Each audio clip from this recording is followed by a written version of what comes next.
அஸ்ஸலாமு அலைக்கும். அனைவருக்கும் ரமலான் முபாரக். ரமலான் மாதத்தில் இஃப்தாருக்கு ஸ்பெஷல் ரெசிபின்னு ஒன்று இருக்கும் இல்லையா? ஒவ்வொரு ஸ்டேட்டில் ஒவ்வொரு மாதிரி இருக்கும். தமிழ்நாடுன்னு எடுத்துக்கிட்டோம்னா நோம்பு கஞ்சி எந்த அளவுக்கு ஸ்பெஷலோ அந்த மாதிரி இங்கே ஹைதராபாத் சைடு வந்து ஹலீம் ரொம்ப ஸ்பெஷல். அதான் இன்றைக்கி நம்ம சேனலில் பார்க்க போகிறோம். ஹலீம் செய்கிறதுக்கு 1 கப் கோதுமை ரவை எடுத்துக்கலாம். இது கூட 4 வகை பருப்பு சேர்த்துக்கலாம். மெஷரிங் நான் சொல்லிடுறேன். 2 ஸ்பூன் உளுந்து, 4 ஸ்பூன் கடலப்பருப்பு, 2 ஸ்பூன் பாசிப்பருப்பு, 2 ஸ்பூன் துவரம்பருப்பு. நான் எடுத்துருக்கிறது சின்ன சால்னா கரண்டி. நான் உங்களுக்கு சொன்னது வந்து ஸ்பூன் மெஷரிங் சொன்னேன். அதையும் கோதுமை ரவையில் போட்டுட்டு தண்ணி விட்டு கழுவிக்கலாம். பாஸ்மதி ரைஸ் போட மறந்துட்டேன், அது 2 ஸ்பூன் போட்டுக்கலாம். பாஸ்மதி ரைஸ் நான் எடுத்துருக்கிறேன். எந்த ரைஸ் வேணாலும் நம்ம எடுத்துக்கலாம், நம்ம விருப்பம். எல்லாம் போட்டுட்டு ஒரு முறை நல்லா கழுவிட்டு தண்ணி ஊற்றி வச்சிடலாம். ஊறட்டும். ஊறினா தான் நம்மளுக்கு வந்து குக்கரில் போட்டு வேக வைக்கும்போது சீக்கிரமாக வெந்துடும். ஒரு விசில்லே நல்லா சாஃப்டாக வெந்துடும். ஒரு 1/2 hour ஊறட்டும். இதுக்கு தேவையான மசாலா எடுத்துக்கலாம். ஏலக்காய், பட்டை, ஜாதிப்பத்திரி, ஒரு பெரிய ஏலக்காய், 1 ஸ்பூன் மிளகு, 1/2 ஸ்பூன் ஜீரகம், 5 கிராம்பு, இதெல்லாம் வறுத்து பவுட்ரு பண்ணிக்கலாம். 1/2 கிலோ போன்லெஸ் மட்டன் நான் சுத்தமாக கழுவி எடுத்து வச்சுருக்கிறேன். இதுக்கு தேவையான மசாலா சேர்த்துக்கலாம். 1 ஸ்பூன் உப்புத்தூள், 1/4 டீஸ்பூன் மஞ்சத்தூள், 1 ஸ்பூன் மிளகாய்த்தூள், 1 ஸ்பூன் மல்லிப்பொடி, 1/2 கப் தயிர் விட்டுக்கலாம். 1/2 ஸ்பூன் மிளகுத்தூள், 1/2 ஸ்பூன் கரம் மசாலா தூள், 2 ஸ்பூன் இஞ்சி பூண்டு அரைச்சது போட்டு 1/2 எலுமிச்சம்பழம் பிழிஞ்சு விட்டுக்கலாம்.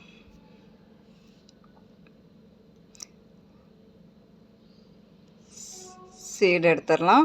அடுத்து நம்ம மசாலாலாம் எடுத்து வச்சோம் இல்லையா, வறுத்து பொடி பண்ண மசாலா 1 ஸ்பூன் போட்டிருக்கிறேன். புதினா தலையும் மல்லித்தலையும் கழுவிட்டு சுத்தமாக பொடியாக கட் பண்ணி ஒரு கைப்பிடி அளவு போட்டுக்கலாம். இந்த ரமலான் ப்ரிப்ரேஷன் வீடியோ பார்த்துருப்பீங்க இல்லையா, அதில் செஞ்ச எல்லாமே ரொம்ப யூஸ்ஃபுல்லாக இருக்குது. இஞ்சி பூண்டு அரைச்சதாக இருக்கட்டும், மசாலா பொடி, இந்த ஆனியன் ஃப்ரை பண்ணது எல்லாமே யூஸ்ஃபுல்லாக இருக்குது. அதனால தான் நம்ம டக்குன்னு எடுத்து போட முடியுது. புதினா தலை மல்லித்தலை போட்டாச்சா, அடுத்தது ப்ரௌன் ஆனியன் ஒரு கைப்பிடி அளவு போட்டு நல்லா மிக்ஸ் பண்ணி விட்டுக்கலாம்.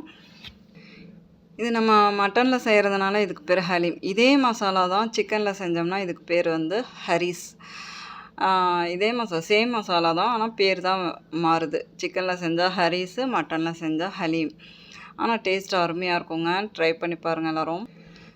நல்லா மிக்ஸ் பண்ணிட்டோமா, அடுத்து இப்போ ஒரு 1/2 hour இது மேரினேட் ஆகட்டும். ஒரு மூடி போட்டு உரமா வச்சிடலாம். இப்போ அடுத்து நம்ம செய்ய போகிறது வந்து பருப்பு நல்லா ஊறி இருக்கிறதுனால சீக்கிரமாகவே வெந்துடும். இப்போ பருப்பாக கழுவி குக்கரில் போட்டுடலாம். பருப்பு போட்டதுக்கப்புறம் 1 லிட்டர் தண்ணி ஊற்றி 1/4 டீஸ்பூன் மஞ்சத்தூள், 1 ஸ்பூன் உப்புத்தூள் போட்டு குக்கர் லிட்டும் போட்டு விசில் போட்டுடலாம். ஸ்டவ்வில் வச்சுட்டு ஆன் பண்ணிடலாம். ஒரு விசில் வந்தவுடனே மீடியம் ஃப்ளேமில் 5 நிமிஷம் வச்சுருந்துட்டு ஸ்டவ் ஆஃப் பண்ணிட்டேன்.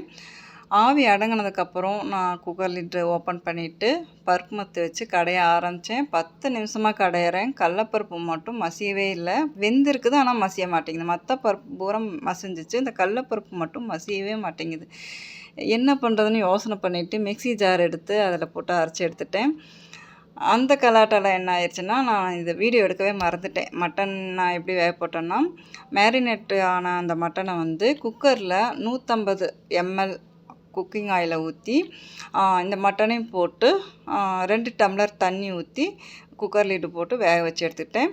வேக வச்சு எடுத்ததுக்கப்புறம் மேலால் இருந்த ஆயிலை நான் ரிமூவ் பண்ணேன். அது தேவைப்படுது. அதனால் ஆயிலை எடுத்துகிட்டு ஒரு 4 கரண்டி ஆயில் எடுத்து வச்சுட்டு உள்ளே இருந்த மட்டன் பீஸையும் மிக்ஸி ஜாரில் போட்டு அதே மாதிரி ஒரு 2 பல்ஸு கொடுத்து எடுத்துட்டு இந்த மட்டனையும் போட்டுட்டு அந்த மசாலாவோட மட்டனையும் போட்டுட்டு அரைச்ச பருப்பையும் ஊற்றிட்டு இப்போ ஸ்டவ் ஆன் பண்ணி குக்கரை ஸ்டவ் மேலே வச்சு மெதுவாக கலக்க ஆரம்பித்தேன்.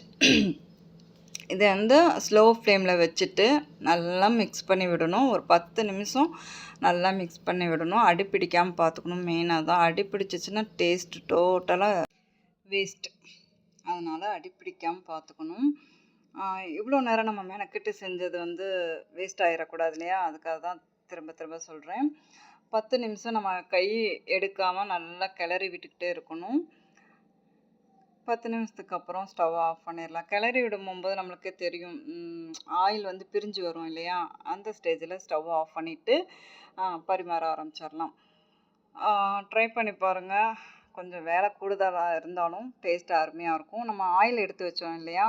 அது ஹரிஸ் மேலே 2 டீஸ்பூன் ஆயில் விட்டு கார்னிஷ்க்கு மல்லித்தழை, புதினா தழை, முந்திரி வந்து நெய்யில் வறுத்து எடுத்து வச்சுருந்தேன் ஃபஸ்ட்டு.